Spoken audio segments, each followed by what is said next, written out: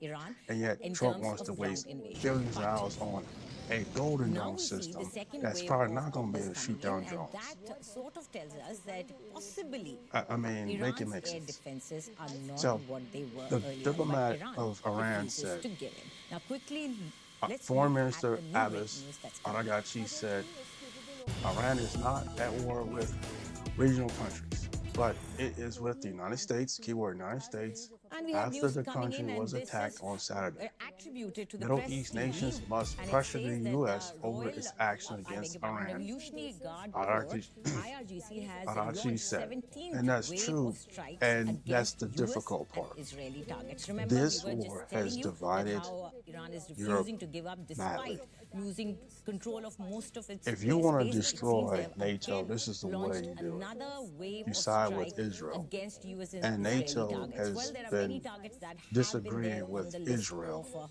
Iran. for a while. Many, whether The they are problem consulate is of they have a seat US, at the whether they table are in NATO. bases, army or And naval or Air Force I'm bases not that sure are if they within the striking range. are So in many agreement other to targets kick like them out. that could If I was potentially the be head of NATO, I on would the kick them out. Israel's hit list. It seems that there Just is another wave, realistically, and I this would is just the straight kick them out. 17th wave of Because strikes this is against US causing too and much Israeli problems, number targets. one. Israel, Number of course, two, has been seeing Israel attacks has from not allied forces been also.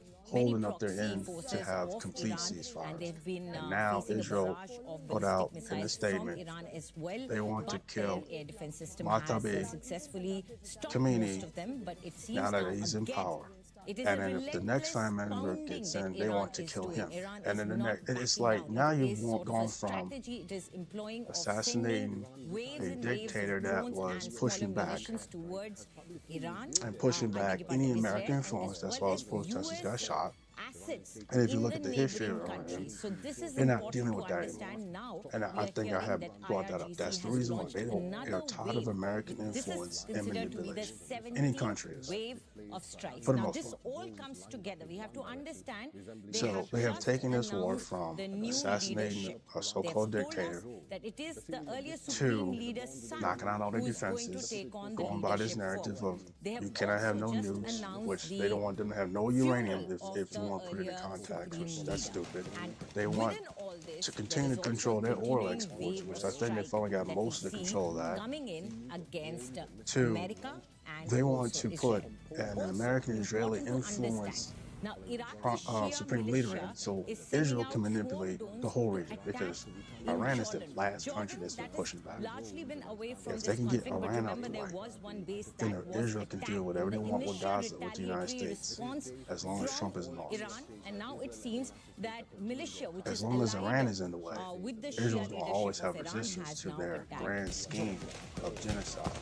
The very same genocide they keep crying victimhood about Now, one of the that Hitler main did. Indians who got They're stranded in the repeating what Gulf happened to amid them. this war was Ace You Shuttle. know, Recently, it's like, the Olympic medalist make this was make stuck sense. at Dubai airport when operations were But temporarily shut. no She one is, really wants to however, go now back into a home World and War III. relieved to have returned safely. That's why Listen into Russia and this China exclusive hasn't conversation with moved PV yet. Sindhu on Russia his is Dubai already audience. on the border of causing World War III. And joining us now But on this broadcast historically, is PV Ukraine Sindhu, was a Olympian Russian and ace shuttler. territory. Sindhu, thank you very much for joining us here on India Today. Can I just begin Taiwan by saying we're so glad you're back was home, historically back in India and a back Chinese safe. territory. We've been seeing and tracking all See, that you've what been putting happened out on was social media European about what colonialism you faced. Take us swept through it, and Sindhu. broke up What a lot of happened these with you in countries. Dubai?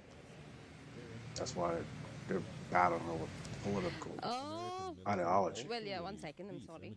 Sure, no problem. So, moving on, it says the Middle East nations must Can pressure you the United States hear over me? its Yeah, I actions can hear against you. Iran. If you're comfortable. Karachi said. Yeah. He accused the U.S. of betraying diplomacy, which is what happened. Yeah, If one you kind of second. go back, rewind, Israel struck first, the United States was right behind it, and then Trump came out with this spiel like, we're going to attack all their ballistic missiles Hi. and So, I mean, destroy it their was nuclear pretty, sites so they won't have bad nukes, scene, and like then when just we turn landed into on the, they 28th. retaliated. Of course, They I've assassinated already the mentioned head of actually, a lot of, Ayatollah I kept getting Khamenei, a lot of messages and and a lot of calls actually, because when it's we just gone landed on. and the Because airport Iran was is shut, striking they back said, with the the limited airspace was range completely shut of what and they have. you have to They so actually it was pretty push bad, back. pretty bad Now it's a war situation, but I because think the United States did say, later on they okay, had told us that Ayatollah we Khamenei is don't dead. know when will it open. So I was hoping We're that done. Maybe in a day it would You be and Iran can fine, battle and this then out because one this is day what y'all passed been and a doing second day back and passed. forth. So I was like, I was thinking that, what's going to happen. this kind of Right. enrichment beyond 60% So or even up to 60%, now to produce President energy Trump is or coming up make with purposes. excuses. In Now a way, he's there is actually no asking, today, we do not know that what exactly could be threshold of Iran he's to asking use other a countries dirty to help, bomb, whether but a they lot would of them Right. say no. whether they could He's assemble, now but certainly they initiated the have the War Pact missile or the War capability, Act, and where at a time, Very true. military Pranay, when we companies now talk have to about mass the produce nuclear weapons. So that means this capabilities war is going to keep and the going. fact that This is Iran not going had to short. earlier I'm said that, guaranteeing. they were And if it using the goes to where uranium it's a for other ground energy war, we're purposes. fucked. I We're think that fucked point of time because has passed. we don't know Given the that terrain. betrayal We and barely the knew entire the breach of Iraqi trust terrain. while the That's why Geneva that talks were lasted so long. And then continuing. There is a when lot we that's supposedly happened pulled ever out since they and made left the that troops there, statement ahead of the they Geneva were talks. So yes, assassinated Pranay, do stay with every us. Before week. that, viewers, as we were We speaking of the ended dirty up bomb, with here's an more explainer from my colleague Sunny losses Punyathan of on what suicide exactly bombers, is the terrorist dirty bomb attacks plot. What is than it the capable of? actual Take a Gulf look. War itself.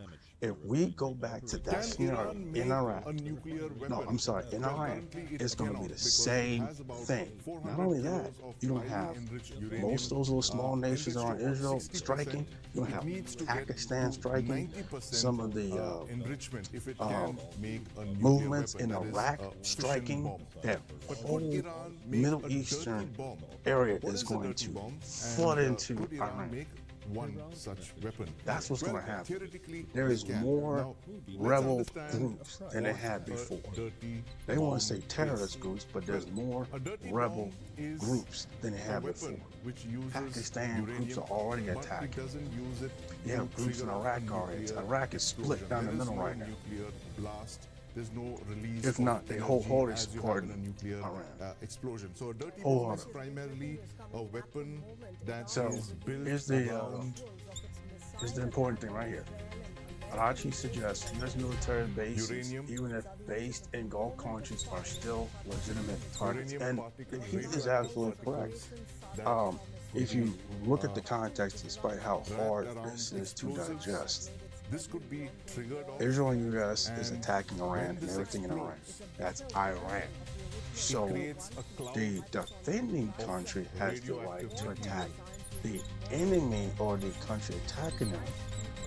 That's Now, their this cloud of radioactive material territory or possession or it's more of a land. scare So weapon, it's a anything terror U.S. weapon and rather than Israeli actually, is going to massive get hit. damage. And there is, of course, unfortunately, an explosion, with there is a American bases blast, scattered all over the world, but guess these what? clouds that are formed are more about And that's what Jeffrey Sachs scaring suggested people today, that to, if you have an vacate American areas. base, or if you like don't an have area one, denial weapon, for instance. you If better it is find a way to shut it detonated down, in or a, if you are in for line to instance, have in a one city, built, do it not would allow it. force an Iran just evacuation of a opened the city, doors it to would lead what to the panic. possibilities Of course, possibilities you know, are the, in attacking the inhalation United of, States. In fact, if radioactive you really particles that consider could this, and I kill thought of people it as well. about this But long this is and hard. primarily a scare weapon. This is never been If there was used, another you know, 9/11 either by any repeat, terrorists or, it would be by something any like what's other, happening nation, but it is a theoretical I weapon. kind of saw this It coming because can, I was like, okay, be fashioned, given the kind if of we keep messing around with technology Venezuela, that which I'm Iran surprised has, Venezuela Iran's, haven't pushed you know, back the yet, but they technological, will barriers if for the this are oil very companies low. start moving in, Iran which could they quite said they don't really easily want to. manufacture a weapon of this sort, given If its we start messing with expertise in, Cuba, because we just seen you know, what building happened, Cuba's not playing that explosives, either, and in fashioning weapons of then this nature, sleeper and given cells the are fact going that it to has pop up, something like and they're going to find another way to strike at 440 the United States. kgs of And highly unfortunately, enriched uranium. the next way to do it is American bases. That's why it was that sloppy, as Red Roller says, the sloppy pullout out of Afghanistan. Soldiers were still getting killed in Afghanistan. Deploy this. I mean, what is the probability Now, of we haven't Iran heard of Afghanistan deploying a weapon do of this anything nature? yet, because it's mostly the Taliban. And it kind of made a chances side of deal Iran with Trump. But using a weapon like this is extremely if they get irritated remote, enough, given the kind of they may repercussions it slide could in have, and start attacking the Americans, the soldiers retaliation too. that it could invite from the United States and The Taliban don't really even mess with if us. it were to use this as They don't a mess with last us. They just happy they got their country back. save themselves, save the regime by attacking So- Western targets or attacking targets inside Israel, because the retaliation from the And it United says, States we're not attacking our Israel neighbors, would be we are terrible. attacking It U.S. would, military bases. He told lead stated to that possible U.S. nuclear soldiers fleeing to escalation. hotels will Even not as prevent basic them as from being rudimentary as a targeted. dirty bomb could trigger off nuclear Hey, you know response what? from And the that's United probably States why they and from even Israel. attack So those therefore, hotels. You while know what I the mean? Because possibility guess of what? Iran Some soldiers, building a dirty bomb, whenever they're sent is out there, if they haven't been assigned probability of its anywhere use and they haven't been seems put on a extremely ship, a remote. boat, or if they would just so happen to be there, hey, you're being targeted. And believe me, some kind of way, Iran has intelligence too that knows exactly where everything is. It's not just Israel. Israel may have, well, let's just say Israel may have had an upper hand, but so does Iran, and Iran is proving that. Now, overall, as I stated in my last commentary, Iran is performing the art of war, which means you have to find tactical means in attacking and defending any means necessary that is effective. The United States and Israel is performing the rules of engagement. And the sad thing is, they are making up their own rules to engage Iran. And it's starting to prove weak. If not, it's diminishing. Now, granted, which is why we see this firepower, you may be able to knock Cyprus out has come out to say their in report that it's not sites. just them. I would Cyprus tell says you the this. suspect object detected close to If the I was Lebanese being airspace, attacked, the airspace above Cyprus's and I knew I was being Larnaca spied on, airport. That's also been closed down. That's what I would we're just leave learning those at this point sites of time. sitting But again, there, sitting this is a ducks. Reuters report that we are Just quoting as at this decoys, given a point bait. of time. There You know still why? requires confirmation, official Because confirmation coming in I would take the on new this stuff particular I'm getting in breaking the building, news. And this is hide that, Cyprus move them authorities around, detecting a leave the suspect stuff that's object near being the watched Lebanese airspace, sitting there. prompting the closure of the airspace So over the when they Larnaca start coming airport. Now, attacking, this event well, has occurred they're just wasting weapons and ammunition on things you've been looking at the whole time. Well, I gotta stockpile stuff somewhere the else. object that was picked up on the radar was very That's probably close to strategy the number border. one. That's what we're learning, and that's Strategy led to number this two, precautionary measure swarm without different sites any with immediate missiles report and drones. of Well, casualties or if impact. most That's of them what get we're knocked learning so out, far. There okay. hasn't been the object Try still again, hasn't maybe breached 2 or 3 more the times. airspace, but the airspace If has you're not been getting the shut same down results, right move now on to another target. as a Act like, precautionary oh, measure. we're That's running out what of we're stuff. learning. We have more breaking news right But now. just start Let's quickly testing take a look defenses at like what more are we learning. what they're doing now. They're testing weak points. They're targeting what they can still destroy that's U.S. and Israeli property. Now, viewers, Just like they just tested their 2 hypersonic missiles that broke straight through the Iron Dome. Nothing shot them down. It hit Israel back. It hit both missiles hit Israel. That was a headline. I don't know if that's being broadcast on American news, but it's been on NN News and it's in my streams. So everything that's going on in Iran right now versus Israel and the United States is in my streams. So if you want to see what's really going on, unedited, uncut, full stream, I'm streaming it. I may pause because the news loop until, in fact, they tend to loop until around 8 to 9 a.m. in Iran's time zone, and then they push out new news unless something breaking happens at night. But it seems like during nighttime hours, things kind of die down, but you may find out Israel starts dropping more bombs. So it seems like Israel wants to attack at night, like nobody can see shit. Like, come on. But I guess they assume since Iran's most of satellite systems are out, they can attack at night, so you can't see them coming in. But the problem I'm having is, which is poor planning, Israel keeps attacking Tehran. It didn't cross over to the Israeli And I'm kind of wondering why they keep attacking Tehran. F-35 down Like, an Iranian fighter jet. That's what more we're can you learning. destroy in Now, that we will city? bring to you all When the you're supposed to details be, of the military, I guess, targeting other things. perceptions of this Like, and the information if you're trying around these two destroy particular something, jets, great. these But are if you're trying to preliminary purposely details that we're destroy bringing to you. where Remember, certain earlier people we were bringing move, you news of then it's how turning into an both sides, assassination that is attempt. Tehran It as starts to well become as genocide. certain places in Israel like Jerusalem, It starts becoming the very thing that your generation experiencing. You complain about to this very day that you don't want nobody to speak on. Just a few hours ago, we told you This broken to news with this regards to president is Jerusalem starting and to sound of the become sirens as well. more or There was less smoke seen over Beirut. worse The than West Asian Hitler. war theater does continue to intensify as there is no end to Why I war say at this that is point in time because that we see. Hitler And as we speak of exhibit no the end same to war, let's also issues take you through a Trump very is different complaining about. picture of Same how issues. You can look it the up. attacks Same continue issues. over the neighboring nations. But here's the It's catch. If you look it up, you gotta look up escalating war viewers in information West Asia that we're from speaking Europe of. and America, And because Iran America has is what widening the arc of surface level amount of retaliation, information, targeting most US-linked likely centers controlled by what and bases across the region. Israel wants us to know. Strikes have now You been gotta look up reported what Germany has no history, and every other country was involved in the world history. You're going to find a whole lot more information on that. Suspected Iranian drone So, strike near the US it just doesn't make consulate sense. triggered Israel a keeps massive focusing on fire, Tehran, sending and it's just like wasting missile after missile on that one capital city. And it's like, what are you trying to do? You trying to raise the whole city for what? You know, countries can form another capital. They can form another major city. They can make a makeshift city. Like if the country was hit by an earthquake, they can move to another spot, make a makeshift city. And then when things calm down, rebuild that city. They're not stupid. They moving their officials around. That's why they don't even know where the officials are right now. And Iran was smart to cut off the internet until they can find what is safe that's not hackable and what is not. Now let's talk about the hacking situation. And I think this is theoretically interesting. So I was thinking, they're able to do all this high advanced stuff, right? Well, they have to go somewhere to do this. Provided by Planet Labs, indicating I significant guarantee you, damage to the there's a US lot of Israeli AF students who come here, study computer science, and then take that back to their country. This airbase is very, very crucial Now, for the United States, especially in this particular region. I think they don't want that to be known, or they don't want any accusation about why they're here officially. So as soon as you say anything about why they're in the United States, bring in information back to their country, they are crying anti-Semitic complaints or anti-Semitism. You see what I'm saying? You see what I'm getting at?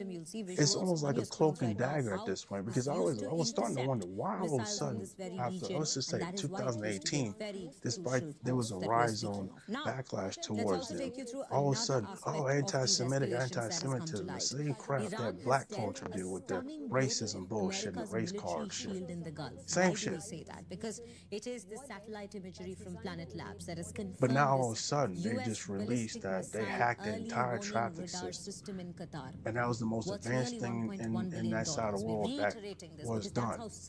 No, it's not, because we have that capability, because we have a bunch of foreigners who study that stuff here, along with the Americans. It's called cybersecurity and hacking. We had a hacking problem here about a bunch of teenagers who were arrested, and they recorded them because the government in the tech industry was too far behind to realize who was allowing teenagers to learn this stuff and figure out how to break into your computer systems with internet modems and Wi-Fi routers. And of course, the government is always behind. So I find it interesting that they have this ability to do the same stuff that we can do here.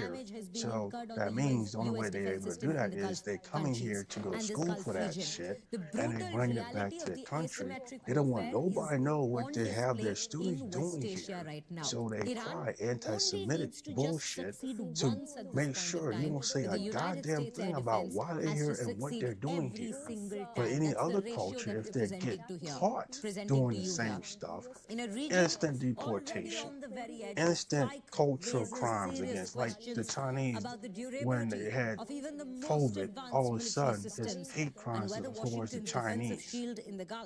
Is now quite literally Chinese didn't bother to call out Asian hate. Now, as we are speaking, there is it just hit the news so bad they decided to say, okay, this is Asian hate crime against the people. Then they interviewed them and said, yes, this is Asian hate crime.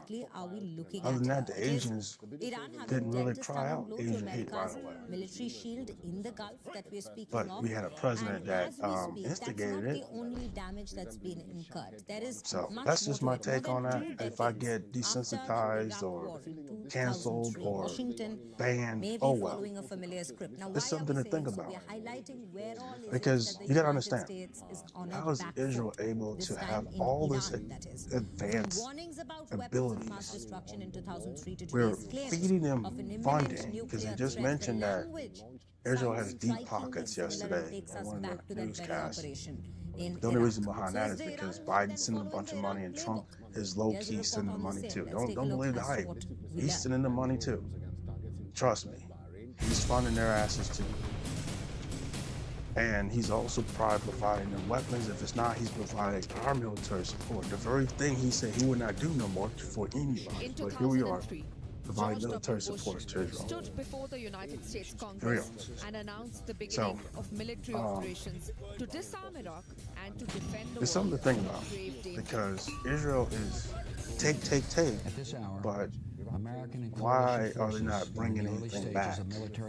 Like, what are they bringing over here that's beneficial? See, and here's a big comparison. China brings a lot back here. 23 years later, It may not be what you think, but they do, because half the stuff we have is made in China. And yet China is getting a lot of backlash because we have a jealous president talking about, oh, well, they're not, giving us anything back. They're not buying any of our shit, which, no one's making a fucking thing in this country anyway. So what is it for them to buy? What is there for them to buy? But they're allowing things to come back into our country that's worth buying. Computers, cell phones, all types of equipment, clothing, accessories. 80% of our stuff is made in China. Some of it was made in Taiwan. Some used to be made in Japan. Sony TVs. I mean, make it make sense. Do you ever see anything that says made in Israel? Actually, you know what? I take that back. And you can check this out. There's one thing that's available in America from Israel. One thing that I've seen. What? It's a website developer site called Wix. It's made and developed in Israel. That's the only thing I've seen. I was shocked. And trust me, it's a pretty good site. I've been on there for a while. It's pretty fucking awesome. And if you ask me what is the top 10 sites to use that's mostly free, literally mostly free, I would say Wix. It's made by Israel. Sadly, I have to admit, it's the best one on there. Sorry, GoDaddy and all these other sites. WordPress, which I think WordPress fell off. A so-called regime change war. In fact, I still see Wix promotions still going on Instagram, which I'm surprised if it's even a thing now to make a website. It's still pushing. They're evolving to stay relevant with the graphical concepts of apps and social media manipulation and conversion now with AI. So anyway, I'm just saying. That's only one thing I say. I don't know. Most everything is from China, Philippines, Taiwan, maybe Japan. The question is, Saudi, will it be responsible for what happens in Iran if the regime does fall? We have been dragged into another Israeli war. We have been in an Israeli war, and now we have a president who is exposing the simple fact that he prefers to work with his Israeli friends and his Russian friends if they don't push back for their personal agenda, but he seems to like Russia a lot, or the people there, and everything he promised is backpedaling for his personal agenda, or as people are starting to say, Israel's agenda, which has always been Israel's agenda, to be the sole dominant country in that region, despite how small. Without our help, there wouldn't be anything. That's what doesn't make any sense. We need to let them go, take them out of NATO, let them be on their own, and suffer the consequences. If not, suffer some karma. Because you can't say Germany did this to us, but we can do that to somebody else. And historically, most of the Jews were in Southern Europe. They fled that area, most likely because of the Roman persecution. So they went north because Jesus was in that area, and the people that stayed in the area were being persecuted. So most of them fled north across the Mediterranean until, guess what? The Germans took out the Roman Empire. They took out the Roman Empire, and we're dealing with the Jews still, which led to what happened with Hitler dealing with the Jews. And after the war, they moved their asses back. But guess who was in that area that they left? The Palestinians and the Jordanians and Lebanese, they were still there. So the rest of them said, oh no, we're not letting you back. But the Palestinians said, we will let you back. But the United States stepped in and fucked it all up in favor of the Israelis. And here we are today. Here we are today. So, hopefully most of you who have not supported this, go out and protest. That's all I can tell you. Go out and protest. Stop voting, because I don't know why we vote anymore. The more we vote, the more we give the wrong political person power to do whatever they want, obviously. I stopped voting after Bush. I was embarrassed with Bush. But if we stop voting, we would have more control of the government. We would be able to take back the government if we stop voting. If we go protest and more people go protest and actually stand up for what we want and not allow ourselves to be suppressed and compressed into take it or leave it, we can get our country back under control, because that's what everybody else does across the country, across the world. They actually go against their governments. They attack their governments. Some countries burn their governments down, flush them out. We sit around just take it up our asses. Like, oh, well, we'll figure it out. We've been doing that for 40 plus years, figuring it out because the government says so. Now, after 2020, protests actually got some politicians' asses moving by burning shit down. Now they're boasting out and making us deal with peaceful protests only so they can continue to do what the fuck they want in office. Like, wake up. You want to talk about woke? Y'all need to wake your asses up and realize the difference between actual protest and peaceful protest. Peaceful protest is suppression. Everybody else around the world do actual protesting that get their government asses moving. And yes, some governments will kill them, but at least it makes them react and make a decision. Or else their government's getting burned down. And I want to be very specific with that, because I feel like a lot of media, we a lot have of people, got a lot to of West and East and the left, start doing better. they're making this to be We gotta do better some than sort this, of a because honestly, that, oh, what's going to happen now that the Khamenei we're is dead? being dragged And down what's by gonna other happen foreign countries. while Yes, half the Israel and Americans will say we didn't America, want they this, we didn't have vote for this. Some of Iran, them voted right? for this and So realized I we're just want to in the say same very shit that clearly, we've been in for decades. Reza But Shah I don't see a lot of Pahlavi's people in the name streets. has We been need to do better than chanted this. by Iranian people from How long Iran. this war is going to And the last? Most people likely weeks outside of to Iran, months, the because diaspora honestly, of Iranians, even if for past Israel few and the United months. States are But successful unfortunately, the media, in specifically bombing Indian media, have been every seeing site in this or Iran, hearing it just because Khamenei is dead.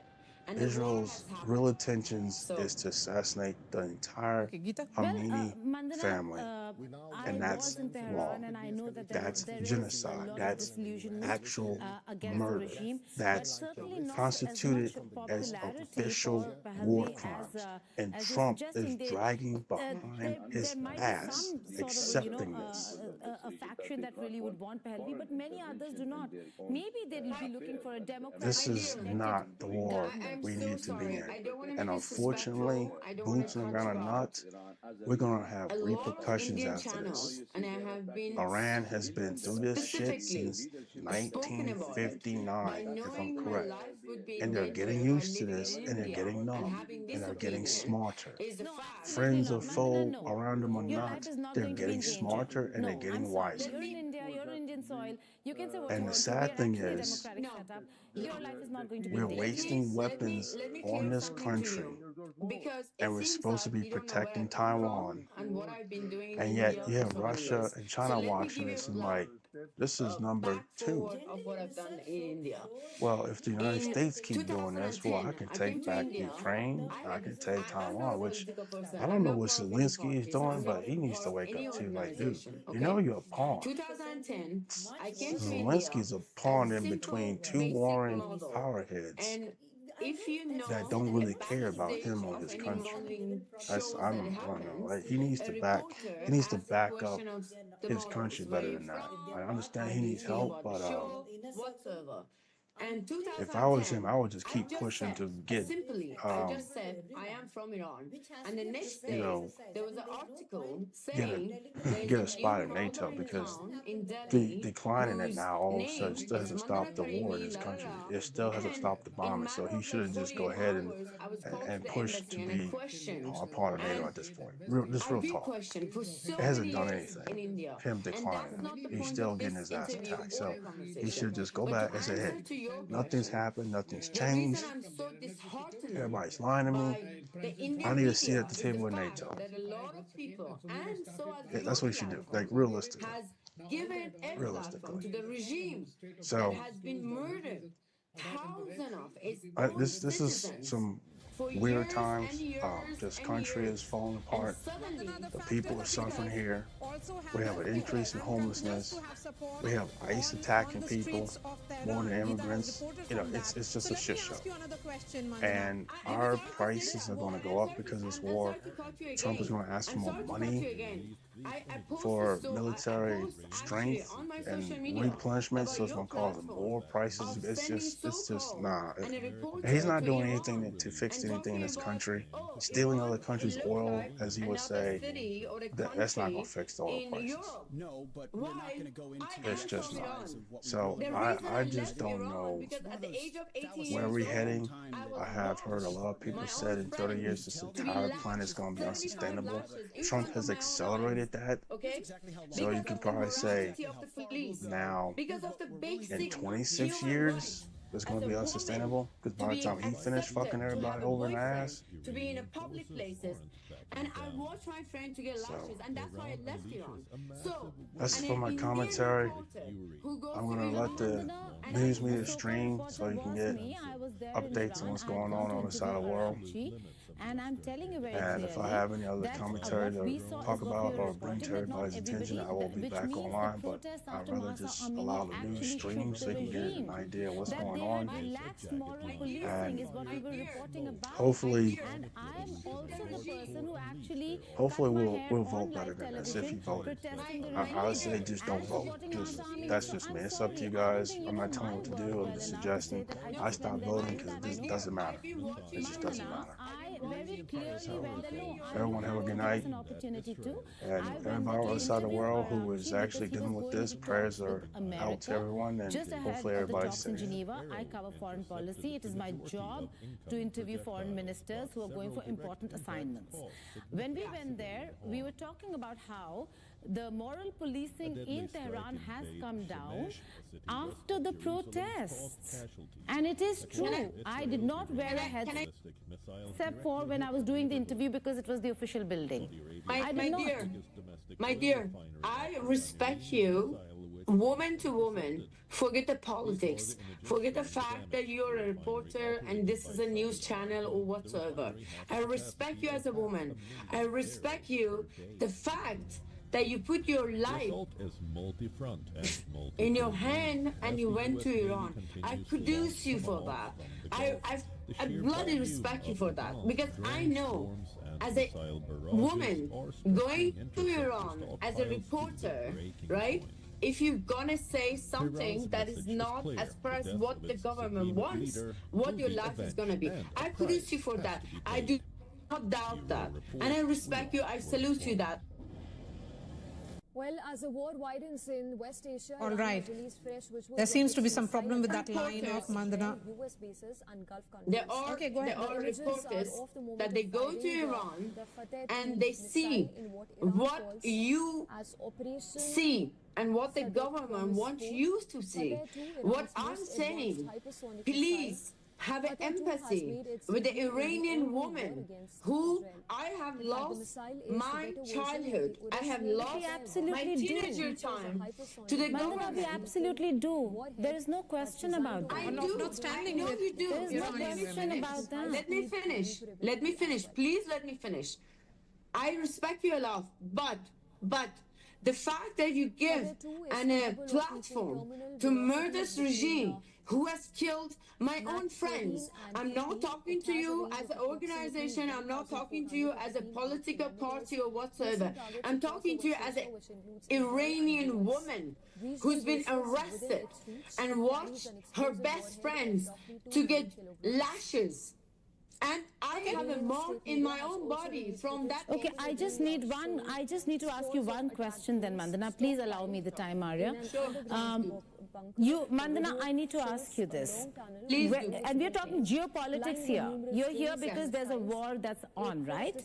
Yes. And that war is being waged by Israel and America, not America alone.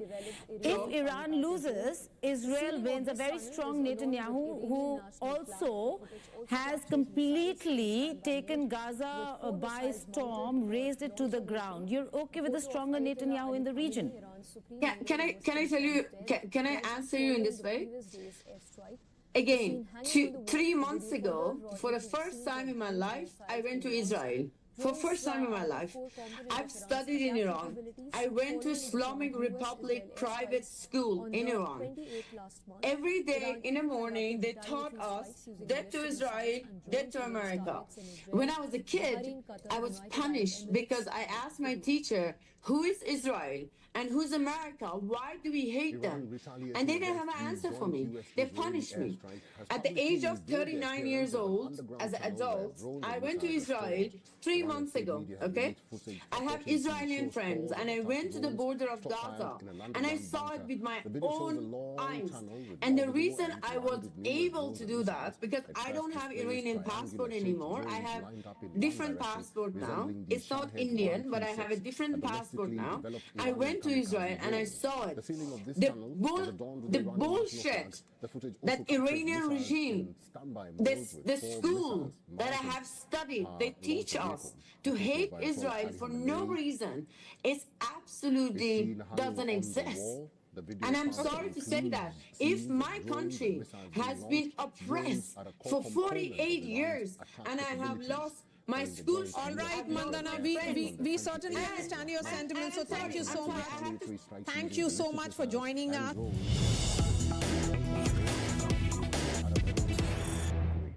And joining us now on this broadcast is PV Sindhu, Olympian and ace shuttler.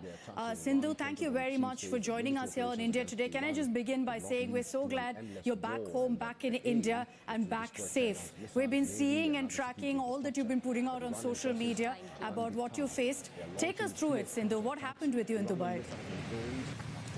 Yeah, hi. So, I mean, yeah, it was pretty bad scene, like when we landed on the 28th. Of course, I've already mentioned, actually, you know, I kept getting a lot of messages and a lot of calls, actually, you know, because when we landed and the airport was shut, they said, you know, the airspace was completely shut and, you know, you have to wait until the next call comes. So it was pretty bad. We were in a pretty bad situation, but I think, you know, later on they had told us that, you know, we don't know when will it open. So I was hoping that, you know, maybe in a day it would be fine. And then, you know, one day passed and the second day passed. So I was like, you know, I was thinking that, you know, what's going to happen, because I was, you know, actually going for the All England Championships.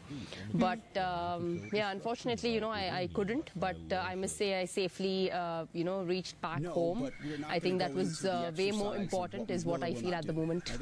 No, I completely agree with you, especially looking at so many people still stuck in parts of Dubai, Abu Dhabi, wondering when they'll get back home. But just to talk about what you went through in those few days, Sindhu, were you stuck at the airport?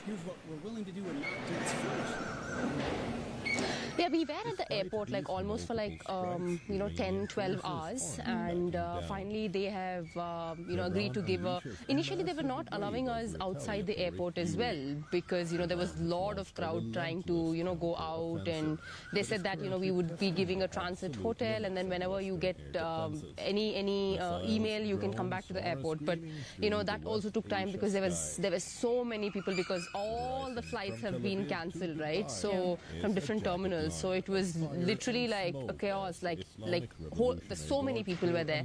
So it took us some time to actually know what's going on, and finally when they said, and we got the vouchers to go to the hotel, we left, we were on the way, and then my coach actually was at the airport, and all of a sudden, 100 meters away, he just heard it's like, I don't know what it was exactly, he heard a noise and they all started running.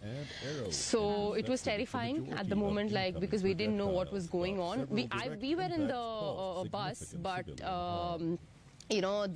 my coach was at the airport, so they had to immediately take him in the bus and then shift him to a hotel, and then we finally reached the hotel around in the midnight, and we got rooms. But I think I must say that I'm very thankful to the Emirates people for accommodating so many people in different hotels. At the same time, Indian consulate from there, Dubai, they have managed everything really well.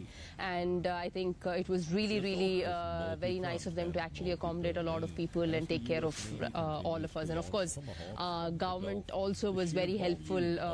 Ram Mohan Naidu sir had called me and asked me how was the situation there, and Raksha ma'am had called me. And I've got call from Sports Minister sir's office as well. So it was like everybody was very concerned of what was happening. And of course, the media people were also very concerned, asking, what was happening or how it is. So this was the whole situation. It was really a bit terrifying, and we are all very, very scared. But things were okay at some point of time. Sindhu, and I wonder, did you see those pictures after of smoke billowing out of the Dubai International Airport, one of the busiest airports in the world, like you said? And so to see those images of what happened at the airport right after, did that kind of shock you? Did it numb you? The moment of firing the Fatah 2 missile. So basically, I didn't see the smoke at the airport. My coach saw it, but we heard sounds when we were at the hotel. When they were intercepting. We heard the sound. So it was a bit scary. So we were at the hotel. We didn't actually go out, or we didn't stand out. We were in the hotel itself, and we've also got the emergency messages saying that don't be close to the windows, or stay in the hotel itself and be careful. So we got an emergency message as well to all our phones. So we were very careful about that. I just want to also highlight that you were in one of what is considered to be one of the safest cities in the world, and who would have thought that a war would break out and that a city like Dubai would be held hostage? Did that run through your mind as well? That I'm in a city like Dubai, as commercial as it is, as full of activity as it is, now completely crippled by a war. Well, firstly, Dubai is one of the safest places. Yes, we love Dubai, and of course, me and my husband love Dubai. So I know it is one of the safest places, and every time we go for a tournament, we go through Dubai, we do a transit at Dubai, and no one even expected that, this was going to happen. Initially, it was just 15 minutes. We landed at 1 p.m. and, 1:15 it was shut. The airport was shut. So, 2 hours before, some of the Indian players did a transit in Dubai and went to Birmingham, and they were okay, and they landed fine. And I don't know what to say. It was so unfortunate that, it was just those few minutes or an hour or so, if I could have gone a bit early, then everything would have been fine.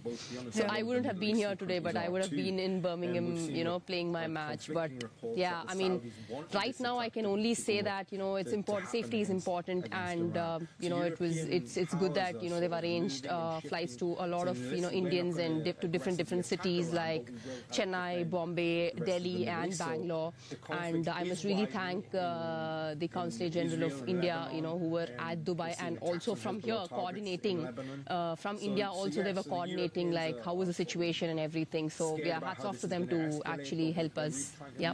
One thing that stood out for me, not just me, but I mean so many Indians. Yeah. I agree, because you've seen it, so you know what others are going through too. But one aspect of what stood out for me from my conversation so far with you is how unpredictable things can be. And as a player, you know how unpredictable a game can be, and that literally translated into real life for you, because I'm sure you had no idea what was going to happen in the next 24 hours, how long you'd remain in Dubai with no way out, and all of it because you said in a matter of minutes things changed.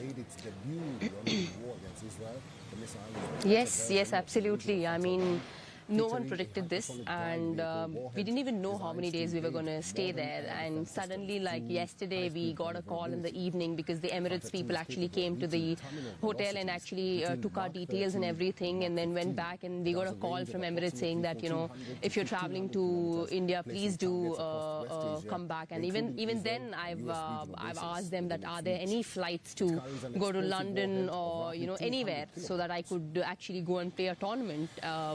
But they said no, but if you are going to India, please come to airport as soon as possible. So it was just that minutes completely changed. We had to pack everything and go to the airport. But at the same time, you know, when we actually landed there, we had no clue how is it going to be there, because every hour it was different, because they postponed the flights, and then at once they were like, we suspended the flights, and they're like, we don't know when will the you know, flights or airspace will be on, or when will the flights fly. We have no idea. Like, everybody put their hands up and they were like, we have no idea. So it was terrifying, like what's happening, like, you know, where are we, like what is next? Yeah. We were all in that situation. Yeah. And your hands are tied. You know, there's nothing you can do in such a situation but just sit tight and hope for the best, hope that help comes your way. I'm glad, though, that the government did step in actively to help you as well. And here's hoping everyone else returns home safely. Sindhu, I'll just again repeat that everyone, and we as a nation, heaved a sigh of relief when we found out that you're back home, back safe. We wish you could have gone to Birmingham, but, you know, the circumstances are such. Thank you so much. Thank you, Sindhu, for joining us.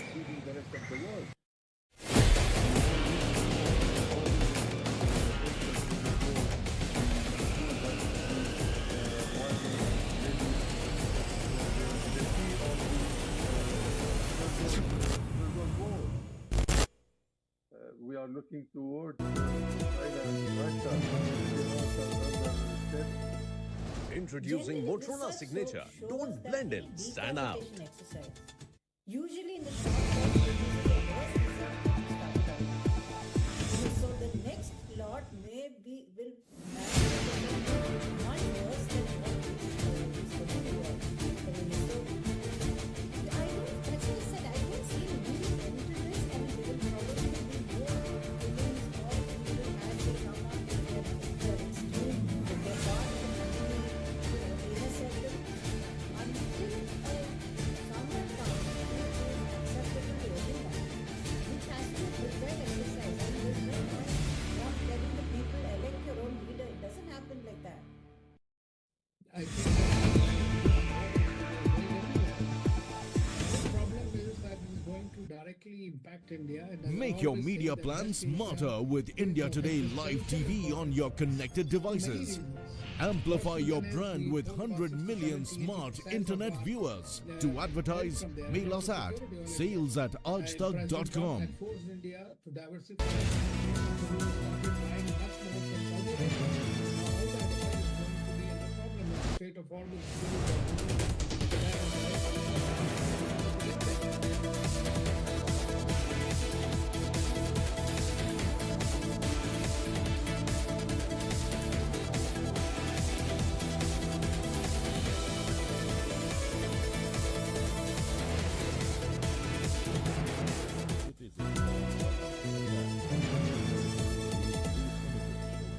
Introducing Motorola Signature. Don't blend in, stand out.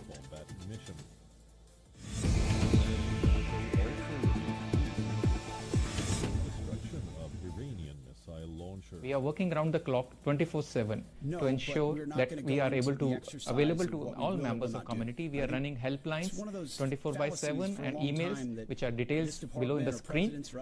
Please, you can reach out to us through this at any point in time for any concern that you would have. Friends, those who are affected because of the overflight restrictions, I would like to tell you that we are working and closely in contact with the airlines and the authorities on the matter. You also please do check with your airlines on the airspace and the flight reoperations, restrictions. You can travel once these resume. For our younger friends, our students, your exam for 2nd October CBSE exam is postponed, and the CBSE is looking at the new schedule for the coming days, and we'll keep you posted on the same. Friends, once again, please stay safe, stay calm, stay vigilant. Here we are with you, the embassy and the consulate, working round the clock with you. We are in touch with all the community members and the organization as well. The Islamic Revolutionary Guards Corps unleashed their arsenal.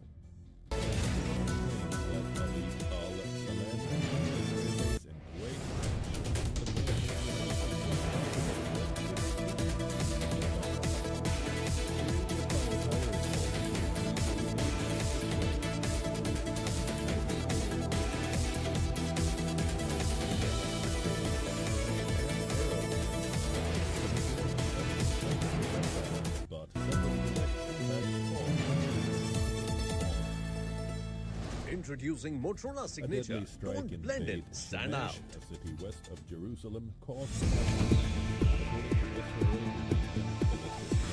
directly hit a neighborhood. Biggest domestic oil refinery after a missile which was intercepted.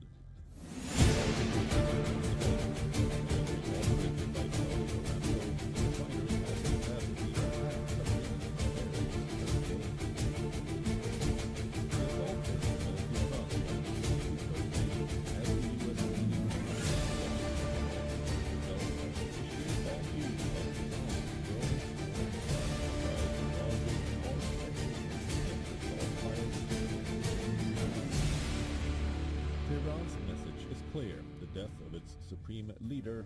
Make your media plan smarter with India Today Live TV on your connected devices. Amplify your brand with 100 million smart internet viewers. To advertise, mail us at sales@aajtak.com.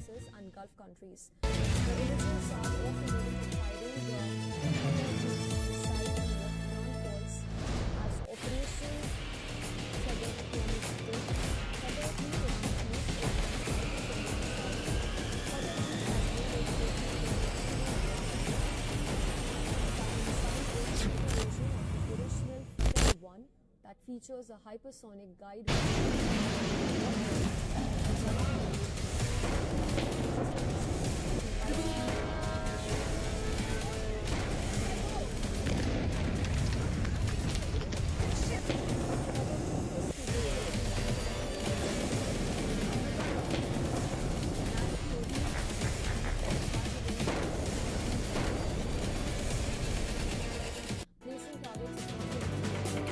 Good afternoon and welcome to India Today. I'm Anjali Istwal. As the war in West Asia and Middle East continues, we continue to bring all the latest news updates for you. Let's first take a look at the headlines of this hour.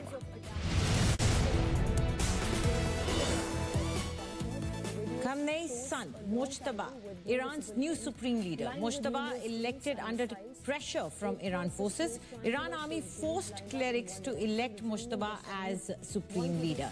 Khamenei's 3-day funeral ceremony to begin tonight.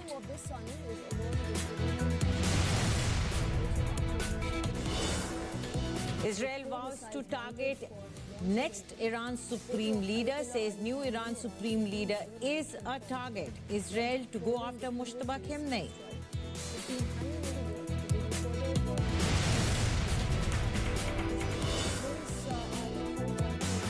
US installed $1.1 billion Qatar radar system hit. Gaping holes in roof of the building. Radar ruined. Planet Labs image confirms attack on the radars.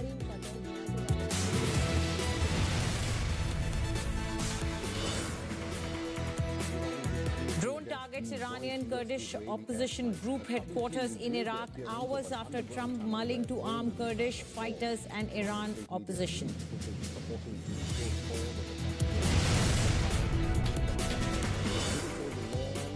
UN nuclear watchdog's big revelation. New body says no proof Iran making nuclear bomb. Says Iran has weapons-grade uranium though.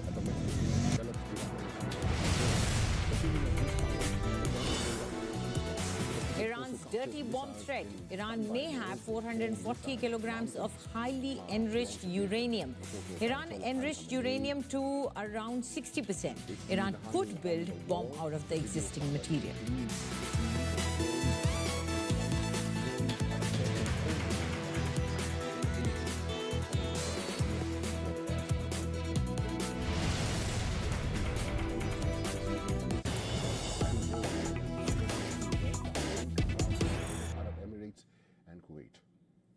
We begin this bulletin with breaking news coming in.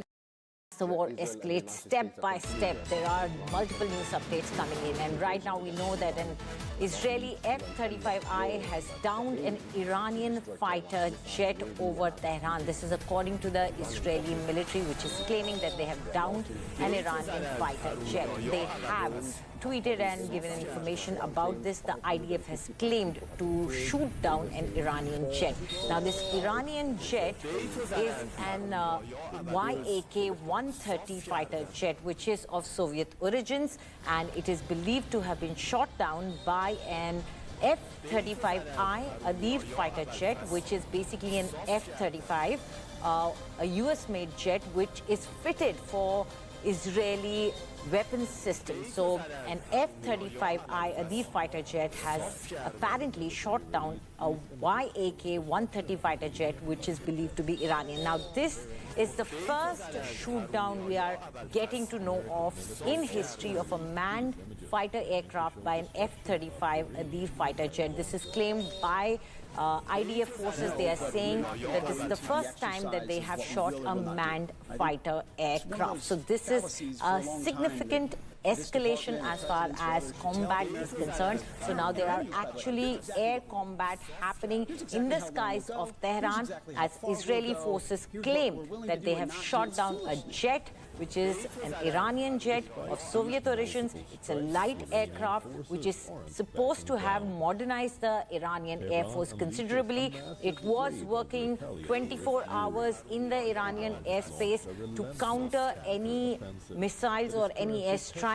It has been there in the interception, patrolling over the Tehran skies, but the news we are getting now is that one of these jets has been shot down by the Israeli forces. They are claiming that their own aircraft, which is the F-35I, has for the first time shot down a manned aircraft.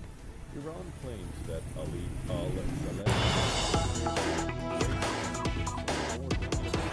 targeted with 15 cruise missiles. And another big development coming in. It seems that Iran has decided to target the Kurdish opposition groups and their headquarters in Iraq's Kurdistan area. Remember, the Kurdish groups have been opposing Iran for a very long time, and it is now believed that Trump had been thinking of arming them. The Trump administration has been in active discussions with Iranian opposition groups and Kurdish leaders in Iraq about providing them with military support, according to sources. And now we know that anticipating this, Iran has attacked Kurdish groups and their headquarters in Iraq, possibly trying to ensure that no move is made by any groups which are opposed to Iran and its regime. So this is what we are learning right now about an attack on the Kurdish headquarters which were based in Iraq, as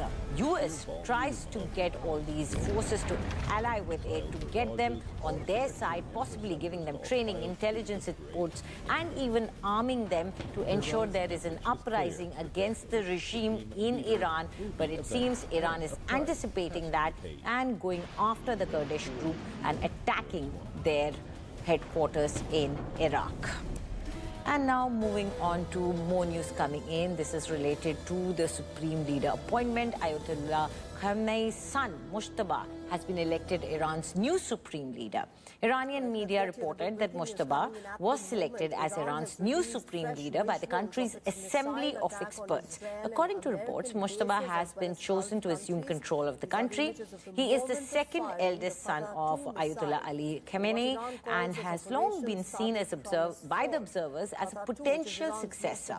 His reported elevation could prove politically sensitive and comes comes just days after his father was killed in a wave of joint US-Israeli strikes, which have since triggered an all-out armed conflict in the Middle East.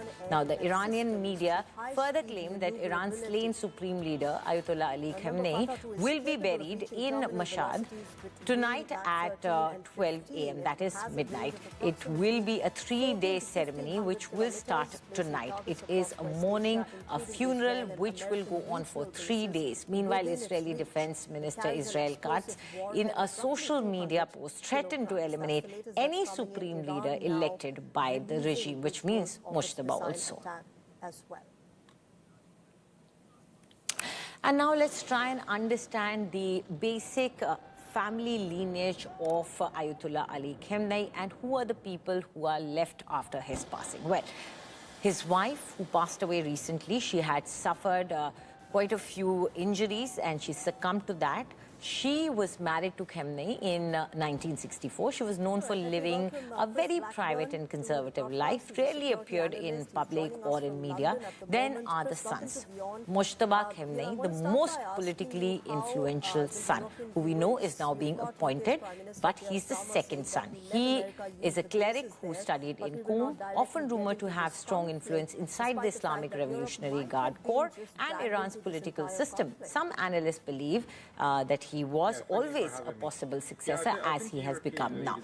Then there is Mustafa Khamenei, who's also a cleric. He keeps a low public profile, is involved mainly in religious studies. Then is Masood Khamenei, known to be involved in media and cultural institutions linked to the Iranian establishment. Also, Maysam Khamenei, the least visible among the sons, works within religious and cultural circles. There is also a daughter, Bushra Khamenei. She's married to Muhammad Javed, a cleric linked to the Supreme Leader's office, but maintains a very, very private life. And now moving on to some more news. Well, the US has dramatically escalated its war against Iran, deploying the formidable B-52 Stratofortress bombers to strike Iranian military targets. The use of these long-range heavy bombers is significant.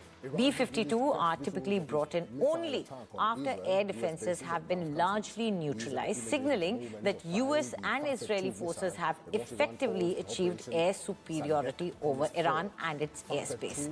But while Iran may be losing the conventional battlefield in the air, it is pivoting to the strategy it knows best: asymmetric warfare. Tehran has unleashed ballistic missiles and drone attacks targeting US bases and allied infrastructure across the Gulf. So while Washington and Tel Aviv may control the skies, Iran is attempting to drag the entire region into a wider, more unpredictable conflict. Targets across West Asia, including Israel and US regional bases within its reach. It carries an explosive warhead. And let's try and understand what exactly is US doing. So US has ramped up the war game and is deploying all possible weapons of war.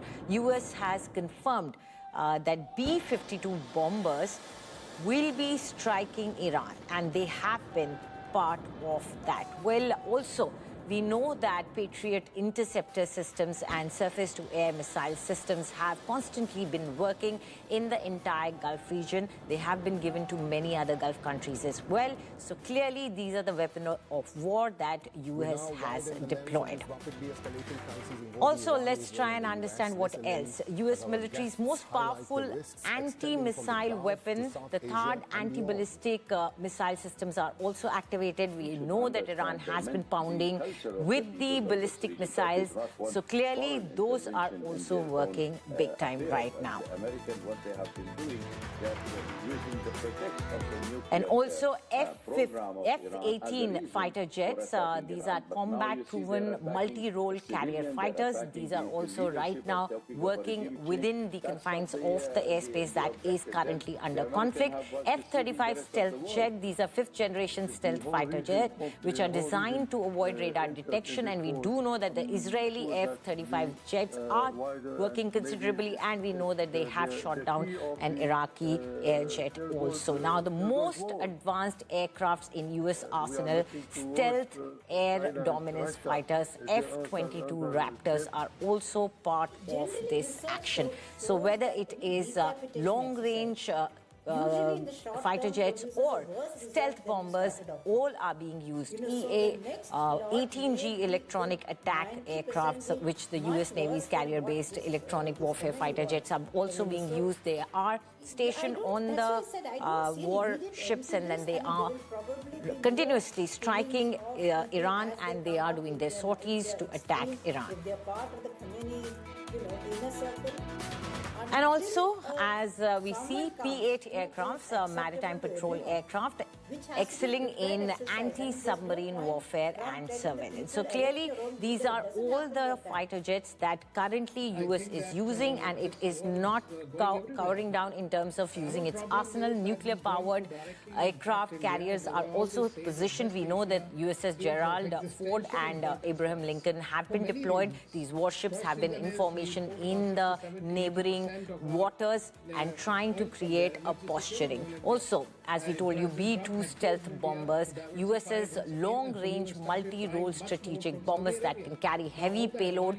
They can also do precision strike. They are also attacking the nuclear facilities. Lucas drones, kamikaze drones used by US for the first time in this battle. These are suicide drones that go and deliver the payload. B-52H Stratofortress long-range bomber can carry nuclear bombs if required, and conventional bombs as well. These are also there and being used.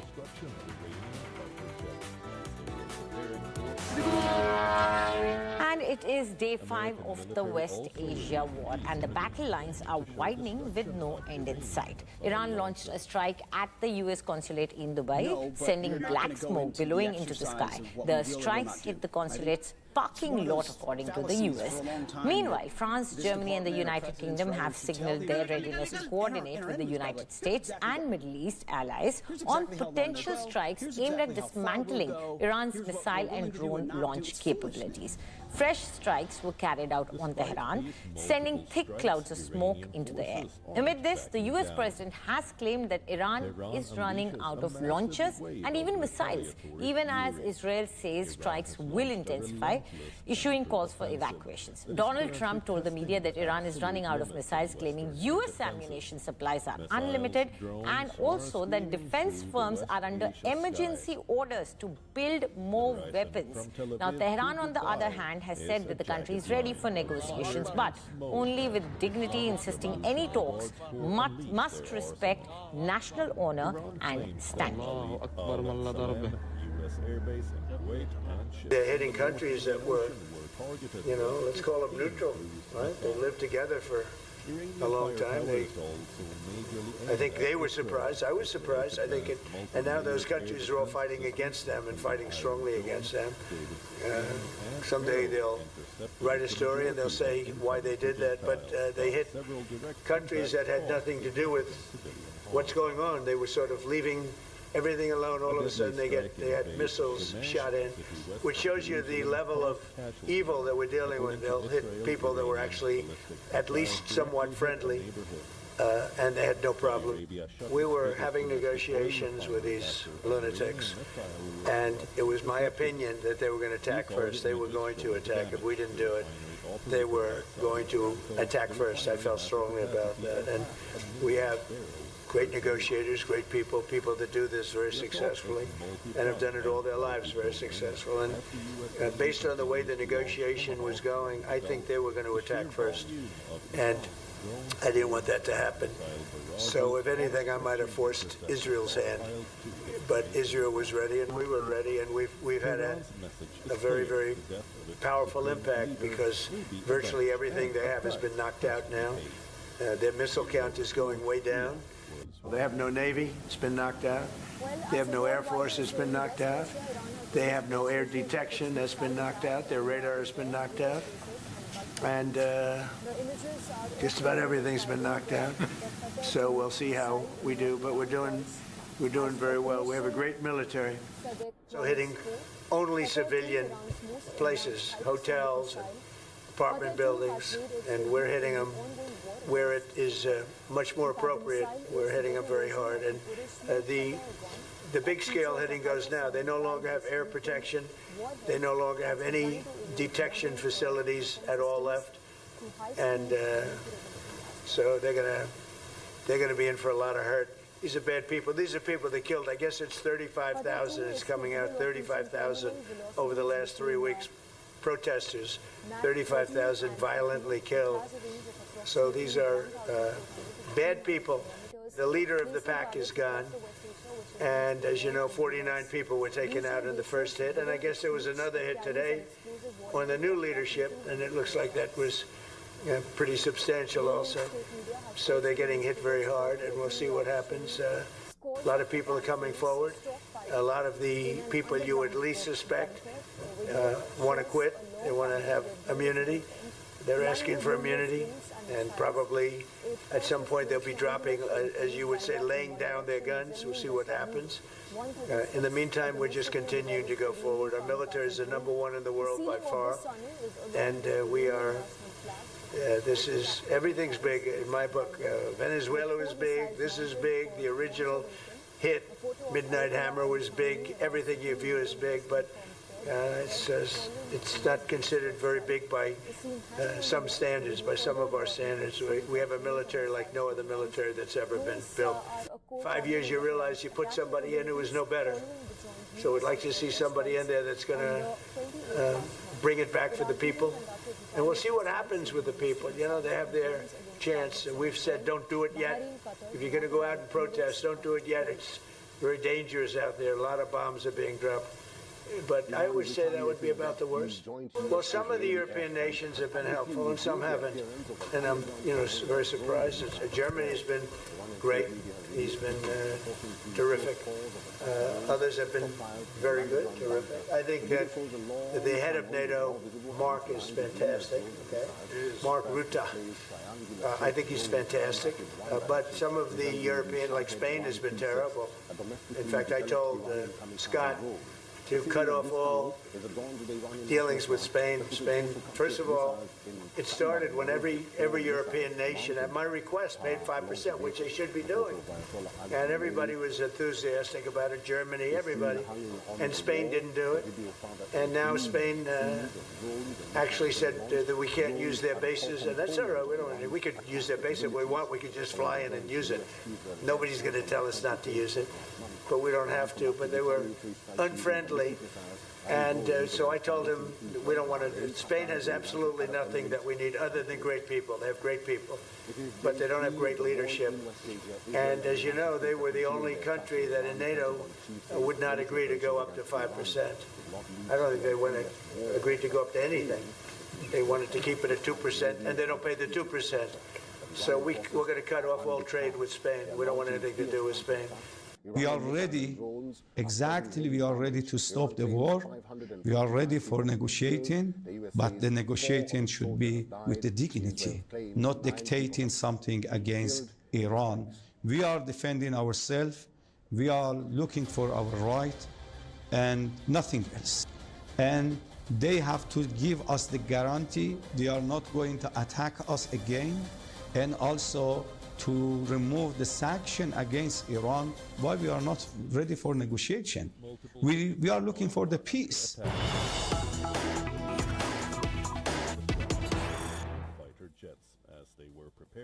And we have breaking news coming in. It seems Ghadar missile storage and production facility in Isfahan in Iran has been struck during a broad wave of Israeli Air Force strikes.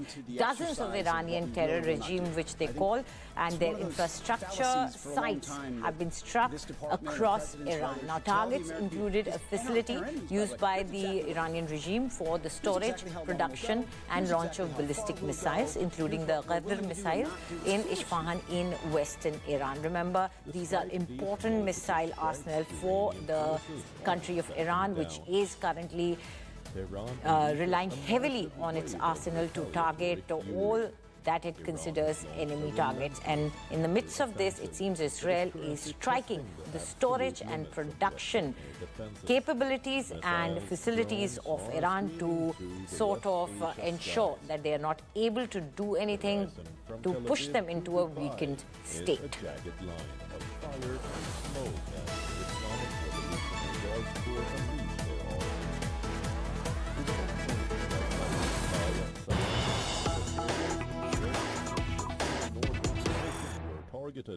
15 cruise missiles. And coming back home, big news coming in from Bihar. Major political upheaval probably is on the cards in Bihar.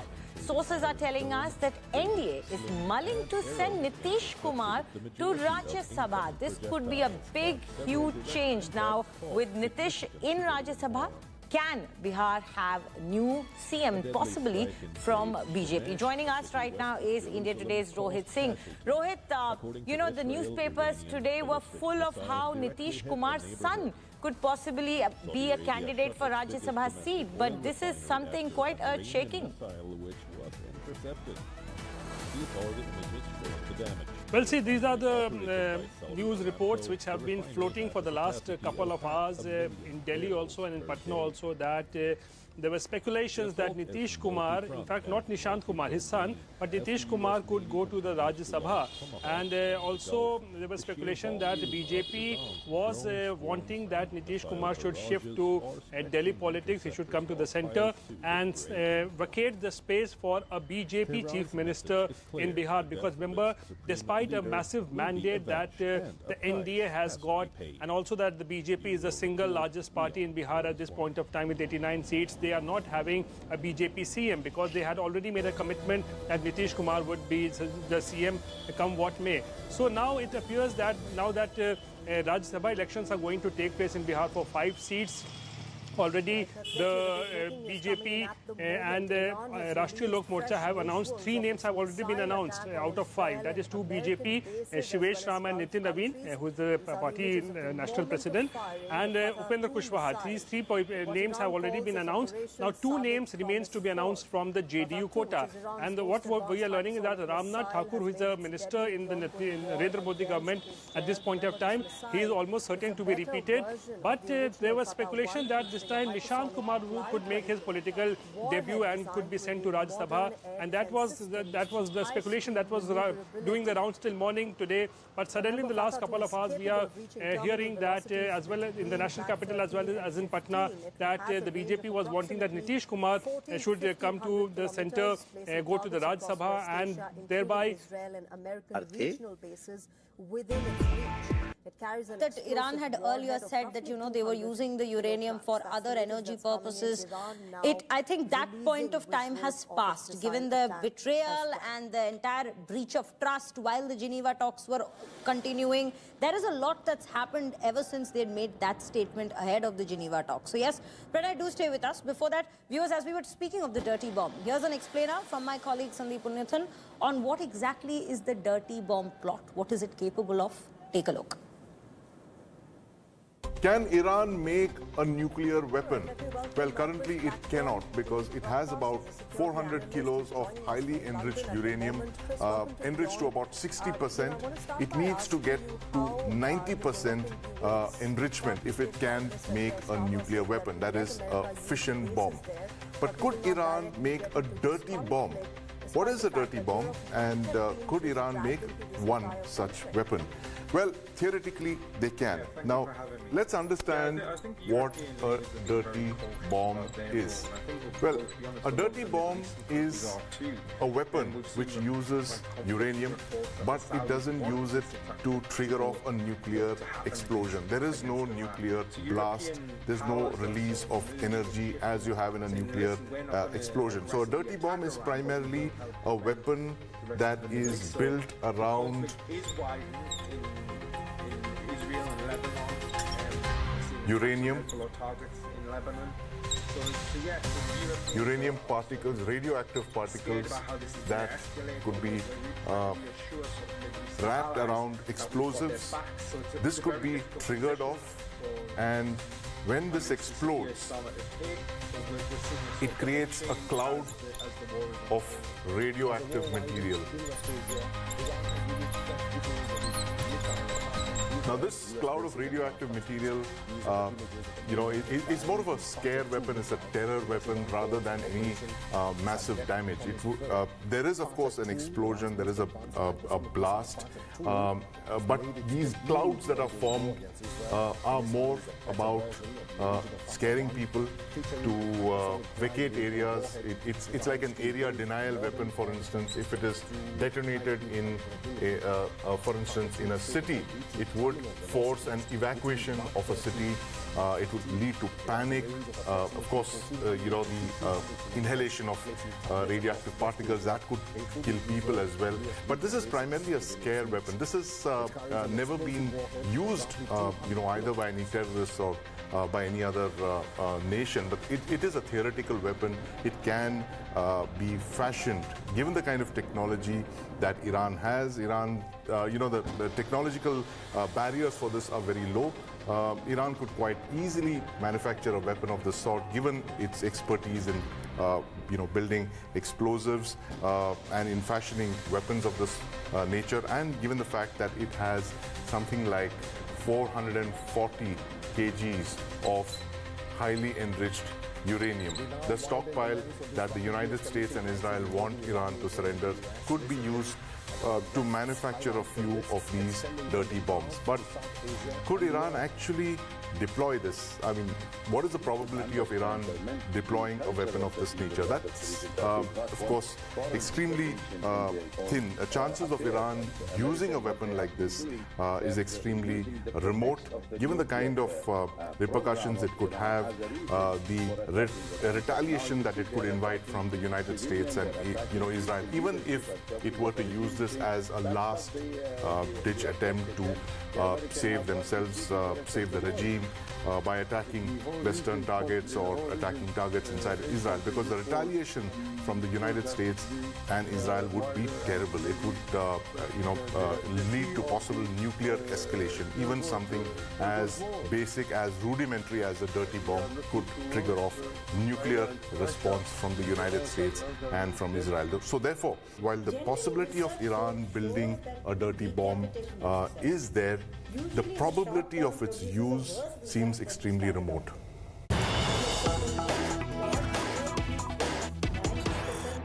Much worse than what this committee. Viewers, we're getting very crucial breaking news that's now coming in. This is with regards to Cyprus shutting their airspace amid the West Asia war. After suspicious object sighting, airspace has been shut. Cyprus says suspect object has been detected close to the Lebanese airspace. Airspace above Cyprus's Larnaca airport has now been closed. This is what Reuters has come out to, in fact, report at this point of time. This is the Cyprus airspace that has been shut amid the West Asia war. This comes in as a very crucial update, viewers, because remember, Cyprus earlier, there were reports that had come in from there as well with regards to how it was being provided to be used in the West Asia war, but now we see there are objects that have been detected right above head in this very airspace, which is why we see this airspace being shut. And now, Cyprus has come out to say and report that it's not just them. Cyprus says this is a suspect object detected close to the Lebanese airspace, the airspace above Cyprus's Larnaca airport. That's also been closed down. That's what we are learning at this point of time. But again, this is a Reuters report that we are quoting at this given point of time. There still requires confirmation, official confirmation coming in on this particular breaking news. And this is Cyprus authorities detecting a suspect object near the Lebanese airspace, prompting the closure of the airspace over the Larnaca airport. Now, this event has occurred just a few hours ago, is what we are learning, and this comes in amid the regional tensions, which is why the object that was picked up on the radar was very close to the border. That's what we are learning, and that's led to this precautionary measure without any immediate reports of casualties or impact. That's what we are learning so far. There hasn't been, the object still hasn't breached the airspace, but the airspace has been shut down right now as a precautionary measure. That's what we are learning. We have more breaking news right now. Let's quickly take a look as to what more are we learning. Multiple strikes, uranium forces. Iran massive wave of retaliatory. Now, viewers, as the escalations continue to intensify, there is an Israeli F-35 that's been downed, an Iranian fighter jet over Tehran. This is what the Israeli military has come out to say. The defense forces of Israel have come out to, in fact, make this post on platform X, confirming that an IAF F-35I Adir fighter jet has been shot down an Iranian Air Force Yak-130 fighter jet, that is. This is the first shoot down in the history of a manned fighter aircraft by an F-35 Adir fighter jet. This very crucial defense military operation details that are coming in now, which has been confirmed by the Iranian side, by the Israeli side themselves. An Iranian jet being shot down, an IAF-35I Adir fighter jet shot down, an Iranian Air Force Yak-130 fighter jet. This is the first shoot down that we're speaking of in the history of a manned fighter aircraft. This is just the post that they have put across on platform X. This is what we are learning, and this, in fact, this interception took place over Tehran itself. So it was within the Iranian territory itself where it got shot down. It didn't cross over to the Israeli side to be intercepted. The Israeli F-35 downed an Iranian fighter jet. That's what we are learning. Now, we will bring to you all the details of the military perceptions of this and the information around these two particular jets. But these are preliminary details that we're bringing to you. Remember, earlier we were bringing you news of how both sides, that is Tehran as well as certain places in Israel like Jerusalem, have already been sounding the sirens since morning, because there have been attacks and counterattacks taking place. Just a few hours ago, we'd broken to you news with regards to how Jerusalem had sounded the sirens as well. There was smoke seen over Beirut. So the West Asian War Theatre does continue to intensify, as there is no end to war at this point of time that we see. And as we speak of no end to war, let's also take you through a very different picture of how the attacks continue over the neighboring nations. It's day 5 of the escalating war, viewers, in West Asia that we're speaking of. And Iran is widening the arc of retaliation, targeting US-linked centers and bases across the region. Fresh strikes have now been reported since morning in Dubai, Qatar and Baghdad. Let's take you through each of them. In Dubai, it was suspected Iranian drone strike near the US consulate triggered a massive fire, sending thick black smoke billowing close to the diplomatic compound itself. Those are the very visuals. Authorities said that the blaze was swiftly contained. No injuries were reported, but the visuals underline the very rising tensions in the Gulf. Since day one, we've been looking at Iran hitting and targeting US centers across these countries, these Gulf countries in the neighborhood. Next up, in Iraq, videos show a loud explosion that's taken place and plumes of black smoke near the US military base in and around the Baghdad airport itself. Pro-Iran militia groups have claimed the missile and drone strikes on these American positions, though there is limited independent confirmation so far from the US or the Iraqi officials about this very attack and what damage it has incurred to the very base. Meanwhile, there is satellite imagery, and this is the most crucial one, let us tell you, in terms of US investment. As far as US investments goes, it's an image that's been provided by Planet Labs, indicating significant damage to the US ANFPS-132 early warning radar at the Al Udeid Air Base in Qatar. Now, this air base is very, very crucial for the United States, especially in this particular region. Its estimated cost, viewers, is around $1.1 billion. The debris from the radar's face is visible on the main building's roof, along with water runoff from the firefighting efforts. And as we told you, it's valued at nearly $1.1 billion. The system is a key component of America's long-range missile detection network in the region, making any confirmed damage strategically significant at this point of time. And when we speak of this very system, you'll see visuals on your screens right now of how this used to intercept missiles in this very region, and that is why it used to be a very crucial post that we're speaking of. Now, let's also take you through another aspect of these escalations that has come to light. Iran has dealt a stunning blow to America's military shield in the Gulf. Why do we say that? Because it is the satellite imagery from Planet Labs that has confirmed this US ballistic missile early warning radar system in Qatar. worth nearly $1.1 billion. We're reiterating this because that's how significant the damage is that's been incurred by the Iranian side on the United States and targeting specifically the United States base in Qatar. The target was the ANFPS-132 Block 5 radar system, one of the most advanced missile tracking systems in the world and the backbone of America's missile defense architecture across the very Gulf. This radar was not just another military installation, it was the very eye of the entire US defensive grid in the very region. From the Patriot batteries to the THAAD interceptors, every missile defense system depended on this data flowing from this radar to detect and track the incoming threat. So that is the range, that is the extent to which the damage has been incurred on the US defense system in the Gulf countries and this Gulf region. The brutal reality of the asymmetric warfare is on display in West Asia right now. Iran only needs to just succeed once at this point of time, but the United States air defense has to succeed every single time. That's the ratio that we're presenting to you here. In a region already on the very edge, the strike raises serious questions about the durability of even the most advanced military systems and whether Washington's defensive shield in the Gulf is now quite literally operating blind. No, but we're not going to go into as we are speaking, there is a report that we will bring to you. This report, in fact, comes in from this West Asian War Theatre itself. Let me quickly take you through what exactly are we looking at here. It is Iran having dealt a stunning blow to America's military shield in the Gulf that we're speaking of.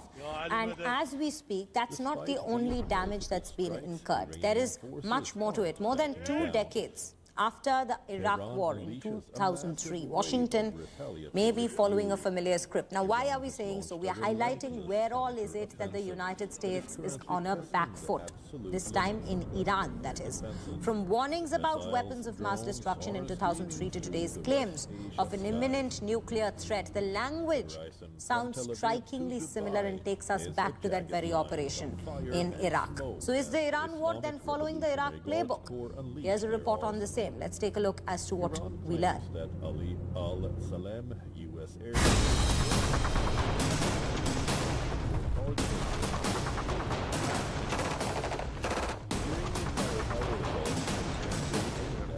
In 2003, George W. Bush stood before the United States Congress and announced the beginning of military operations to disarm Iraq and to defend the world from grave danger.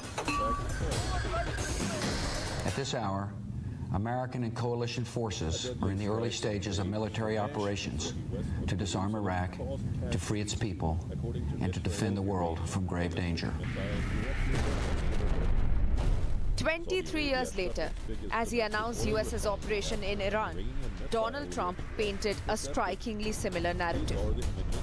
A rogue regime, a looming threat, and a ticking clock. Our objective is to defend the American people by eliminating imminent threats from the Iranian regime, a vicious group of very hard, terrible people. Its menacing activities directly endanger the United States, our troops, our bases overseas, and our allies throughout the world. Trump's Iran war script echoes the Iraq playbook. The rhetoric has been recycled from the threat of weapons of mass destruction from Iraq's Saddam Hussein to the nuclear threat from Iran's Khamenei. But what's familiar is a threat to justify perpetual military pressure and a miscalculated plan for regime change. The US removed Saddam Hussein's regime in Iraq only after a ground invasion and without a stable transition plan. Disbanding the Iraqi army fueled a widespread insurgency. A growing sectarian divide empowered extremist groups. The result, a long insurgency, weak governance, and prolonged instability. Fast forward 2 decades later, the Trump administration is selling the idea that the US has relieved Iranians from the regime.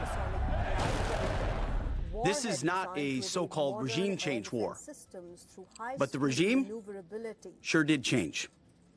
And the world is better off for it. Trump has even said that he is ready to support armed Iranian groups to overthrow the government. If history is any indication, external support for armed militia could fragment the country and trigger regional escalation without guaranteeing regime collapse. As the US risks another destabilizing operation with consequences that could last for decades, the question is, will it be responsible for what happens in Iran if the regime does fall? Preksha Jain for India Today. And on that very note, viewers, we're wrapping up the bulletin here for this very hour, but updates do keep coming in from this very war theatre in West Asia, and we will keep bringing you all those updates right here on India Today. Do stay tuned. Thank you for tuning in.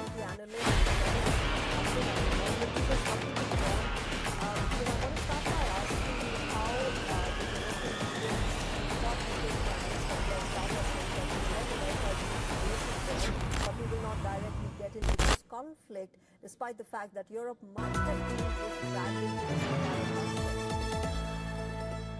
Introducing Motorola Signature. Don't blend in, stand out. Introducing Motorola Signature. Don't blend in, stand out. Hi, here are the top headlines. Presented by Motorola. US-Iran war disrupts Middle East flight services. Over 13,000 flights cancelled. BJP releases Rajya Sabha candidates list. Nitin Nabil gets ticket from Bihar. 15-member Lok Sabha Privileges Committee formed. Ravi Shankar Prasad appointed chairman.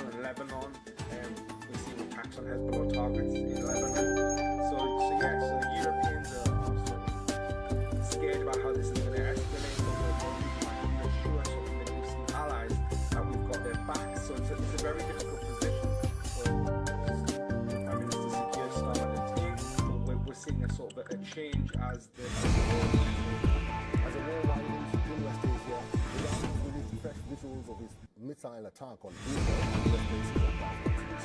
These are the images of the Roland firing the Fatah 2 missile in what Iran calls an operation Cybernetic Promise 4. Fatah 2 has made its debut in the Israel. The missile is a better version of the original Fatah 1, featuring the hypersonic drive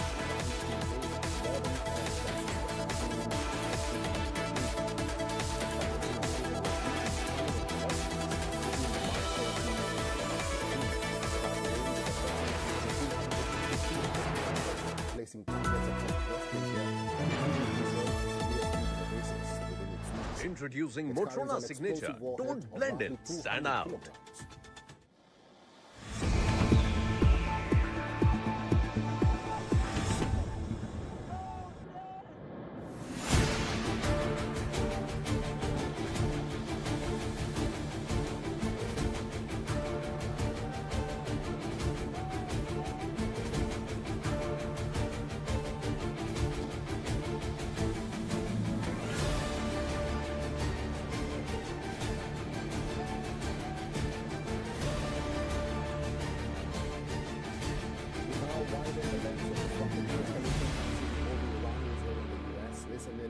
as our guests highlight the risks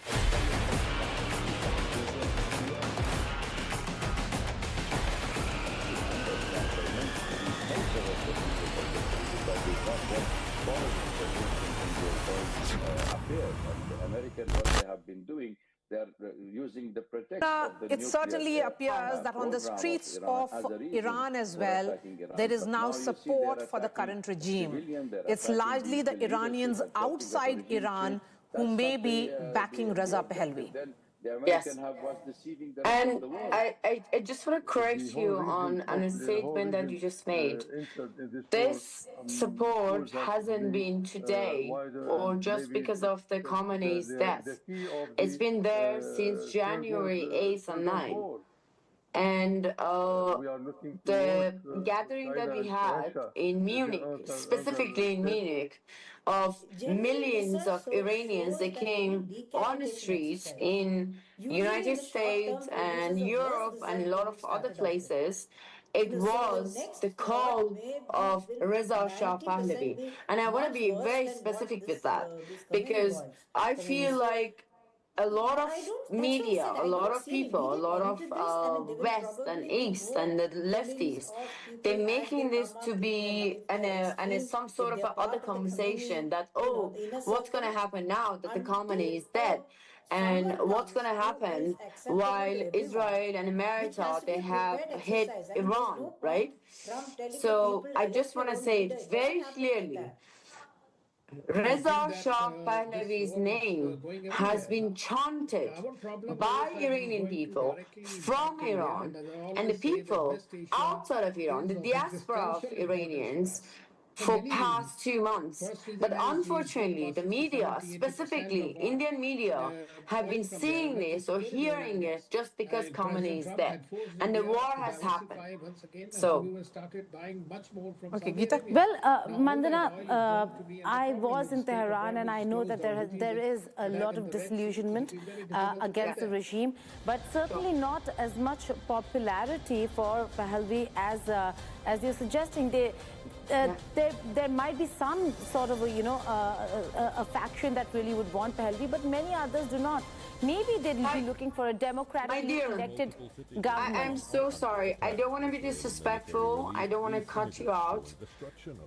A lot of Indian channels, and I have been specifically spoken about it, by knowing my life would be in danger by living in India and having this opinion is the fact. No, absolutely not. Mandana, no. Your life is not going to be in danger. No, I'm sorry. You're in India, you're on Indian soil. You can say what you want to. We are actually a democratic setup. Your life is not going to be in danger. Let me clear something to you, because it seems like you don't know where I come from and what I've been doing in India for so many years. So let me give you a flash back forward of what I've done in India. In 2010, I came to India. I'm not a political person. I'm not part of any parties. I'm not part of any organization, okay? 2010, I came to India as a simple, basic model. And if you know a backstage of any modeling shows that it happens, a reporter asks a question of the models. Where are you from? How do you feel about the show? Whatsoever. And 2010, I just said, I am from Iran. And the next day, there was an article saying there's a new model in town in Delhi whose name is Mandana Karimi, la la la. And in a matter of like 48 hours, I was called to the embassy and I questioned. And I've been questioned for so many years in India. And that's not the point of this interview or a conversation. But to answer to your question, the reason I'm so disheartened by the Indian media is the fact that a lot of people, and so has your platform, has given a platform to the regime that has been murdered thousands of its own citizens for years and years and years. And suddenly, the fact is that regime also had support and continues to have support on the streets of Tehran. Geeta has reported from that. So let me ask you another question, Mandana. Given how this war... I'm sorry to cut you again. I'm sorry to cut you again. I post actually on my social media about your platform of sending so-called and a reporter to Iran and talking about, oh, Iran, it looked like another city or a country in Europe. Why? I am from Iran. The reason I left Iran, because at the age of 18 years old, I was watched my own friends to be lashed 75 lashes in front of my own eyes, okay? Because of the morality of the police, because of the basic human rights as a woman to be accepted, to have a boyfriend, to be in a public places.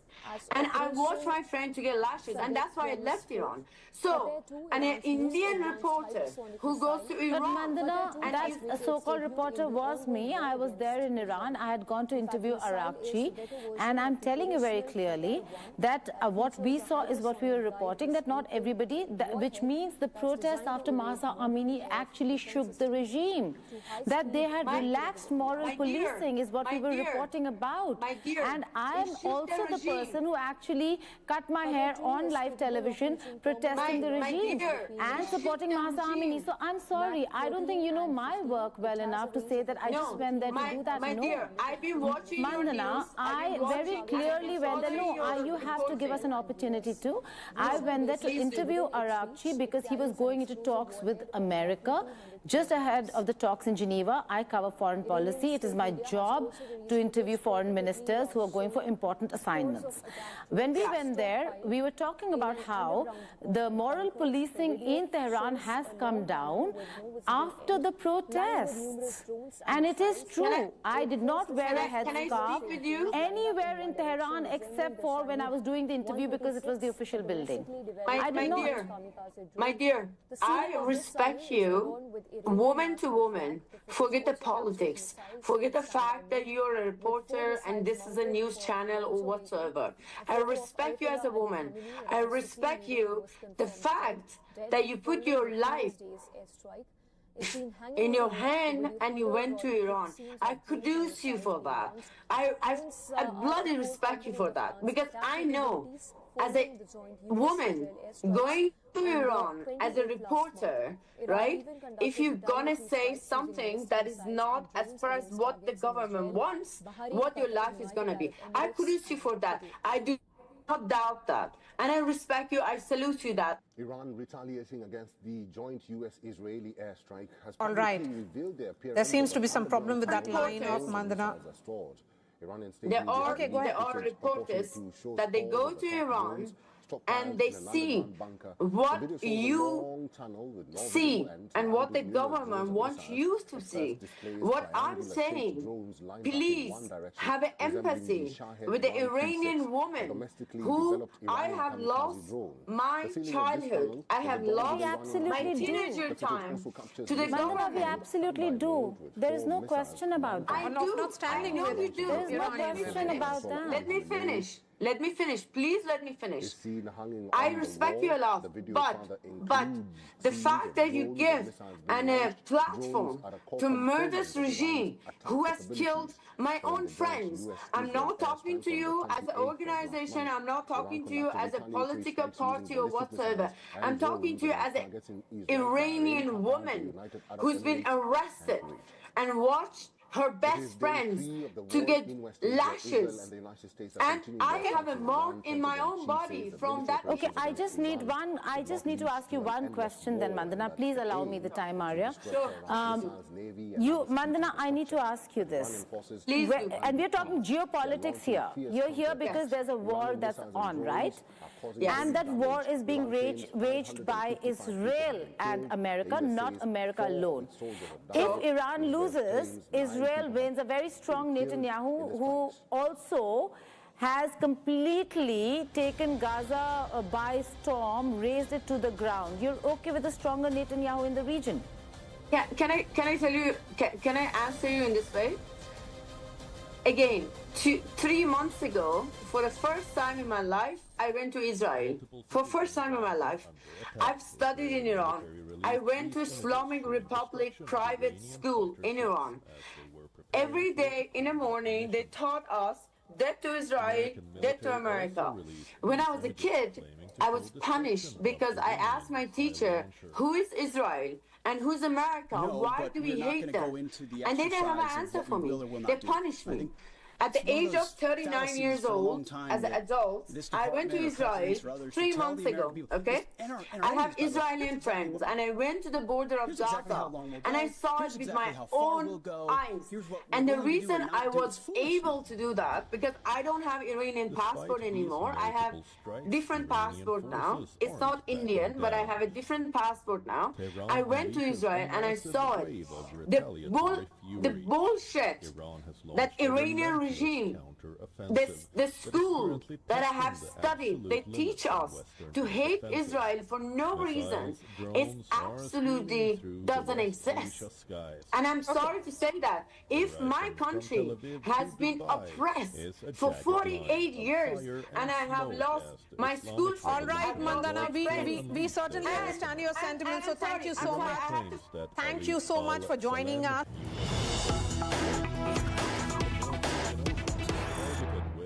And joining us now on this broadcast is PV Sindhu, Olympian and ace shuttler. Sindhu, thank you very much for joining us here in India today. Can I just begin by saying we're so glad you're back home, back in India and back safe. We've been seeing and tracking all that you've been putting out on social media about what you faced. Take us through it, Sindhu. What happened with you in Dubai? Yeah, hi. So, I mean, yeah, it was pretty bad scene, like when we landed on the 28th. Of course, I've already mentioned, actually, you know, I kept getting a lot of messages and a lot of calls, actually, you know, because when we landed and the airport was shut, they said, you know, the airspace was completely shut and, you know, you have to wait until the next call comes. So, it was pretty bad. We were in a pretty bad situation, but I think, you know, later on they had told us that, you know, we don't know when will it open. So I was hoping that, you know, maybe in a day it would be fine, and then, you know, one day passed and a second day passed. So I was like, you know, I was thinking that, you know, what's going to happen, because I was, you know, actually going for the All England Championships. But yeah, unfortunately, you know, I couldn't, but I must say I safely, you know, reached back home. I think that was way more important, is what I feel at the moment. No, I completely agree with you, especially looking at so many people still stuck in parts of Dubai, Abu Dhabi, wondering when they'll get back home. But just to talk about what you went through in those few days, Sindhu, were you stuck at the airport? Yeah, we were at the airport like almost for like, you know, 10-12 hours, and finally they have, you know, agreed to give a... Initially they were not allowing us outside the airport as well, because, you know, there was a lot of crowd trying to, you know, go out, and they said that, you know, we would be giving a transit hotel, and then whenever you get any email, you can come back to the airport. But, you know, that also took time, because there were so many people, because all the flights have been cancelled, right? So from different terminals. So it was literally like a chaos, there's so many people were there. So it took us some time to actually know what's going on, and finally when they said, and we got the vouchers to go to the hotel, we left, we were on the way, and then my coach actually was at the airport, and you know, all of a sudden, you know, 100 meters away, he just heard a, you know, it's like, I don't know what it was exactly, he heard a noise and they all started running. So it was terrifying at the moment, like, because we didn't know what was going on. We were in the bus, but you know, my coach was at the airport, so they had to immediately take him in the bus and then shift him to a hotel, and then we finally you know, reached the hotel around like in the midnight, and we got rooms. But I think I must say that, you know, I'm very thankful to the Emirates people for accommodating so many people in different hotels. At the same time, you know, Indian consulate, you know, from there, Dubai, they have managed everything really well, and I think it was really, really very nice of them to actually accommodate a lot of people and take care of all of us. And of course, government also was very helpful. Ram Mohan Naidu sir had called me and asked me how was the situation there, and Raksha ma'am had called me, and yeah, I've got calls from Sports Minister sir's office as well. So it was like everybody was very concerned of what was happening, and of course the media people were also very concerned, asking, you know, what was happening or how it is. So yeah, this was the whole situation. It was really like a bit terrifying, and we are all very, very scared, but yeah, things were like okay at some point of time. Sindhu, I wonder, did you see those pictures after of smoke billowing out of the Dubai International Airport, one of the busiest airports in the world, like you said? And so to see those images of what happened at the airport right after, did that kind of shock you? Did it numb you? So yeah, so the Europeans are sort of scared about how this is going So to basically, escalate, I but didn't see the smoke like at the airport. Like my coach saw it, but yeah, we heard you know, sounds like when we were at the hotel, you know, when they were intercepting. Yeah, we heard the sounds. So it was a bit scary. So we were at the hotel. We didn't actually go out, or you know, we didn't stand out. We were in the hotel itself, and we've also got like the emergency messages saying that, you know, don't be close to the windows, or you know, stay in the hotel itself and be careful. So we got an emergency message as well to all our phones. So yeah, we were very careful about that. I just want to also highlight that, you know, you were in one of what is considered to be one of the safest cities in the world. And, you know, who would have thought that a war would break out and that a city like Dubai would be held hostage? Did that run through your mind as well? That I'm in a city like Dubai, as commercial as it is, as, you know, full of activity as it is, now completely crippled by a war. Including Israel and US regional bases within its reach. Well, firstly, Dubai is one of the safest places. Yes, we love Dubai, and of course, me and my husband love Dubai. So I know it is one of the safest places, and you know, every time we go for a tournament, we go through Dubai, we do a transit at Dubai, and no one even expected that, you know, this was going to happen. Like initially, you know, it was just 15 minutes. Like we landed at 1 p.m. and, you know, 1:15 it was shut. The airport was shut. So like 2 hours before, like some of the Indian players did a transit in Dubai and went to Birmingham, and they were okay and they landed fine. And I don't know what to say. It was so unfortunate that, you know, it was just like, you know, those few minutes or an hour or so, you know, if I could have gone a bit early, then everything would have been fine. So I wouldn't have been here today, but I would have been in Birmingham, you know, playing my match. But yeah, I mean, right now I can only say that, you know, it's important. Safety is important, and you know, it's good that, you know, they've arranged flights to a lot of, you know, Indians and to different cities like Chennai, Bombay, Delhi, and Bangalore. And I must really thank the Consulate General of India, you know, who were at Dubai, and also from here coordinating.